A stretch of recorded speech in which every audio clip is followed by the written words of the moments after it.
हम सब मिथिलावासी के गोर लागै छी। हम प्रेरणा झा। आइ एकटा हम साँझ के गीत ल के आयल छी, अहाँ सब सुनब, नीक लागत, लाइक सब्सक्राइब शेयर करब। जगमग ज्योति जले मंदिर में, संझा मैया के दरबार। जगमग ज्योति जले मंदिर में, संझा मैया के दरबार।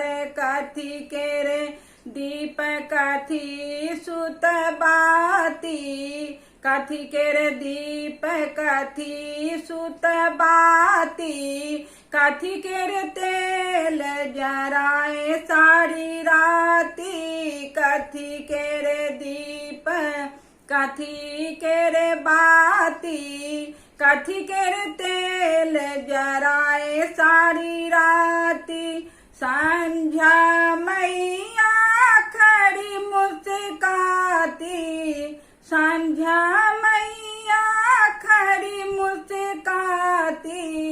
जुग जुग बढ़े यही बात, जगमग ज्योति जले मंदिर में, संझा मैया के दरबार। जगमग ज्योति जले मंदिर में, संझा मैया के दरबार।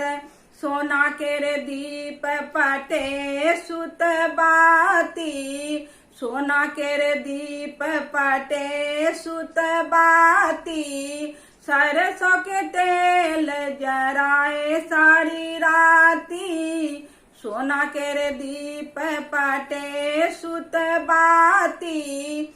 सरसों के तेल जराए सारी राती।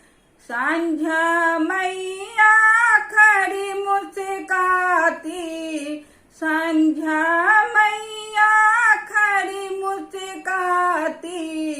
जुग जुग बढ़े यही बात, जगमग ज्योति जले मंदिर में, संझा मैया के दरबार। जगमग ज्योति जले मंदिर में, संझा मैया के दरबार। जरे लागल दीप झमकी गेल बाती, जरे लागल दीप झमकी गेल बाती। खेले लागल संझा मैया चारों पहर राती, जरे लागल दीप झमकी गेल बाती। खेले लागल संझा मैया चारों पहर राती। संझा मैया खड़ी मुस्काती, संझा मैया खड़ी मुस्काती।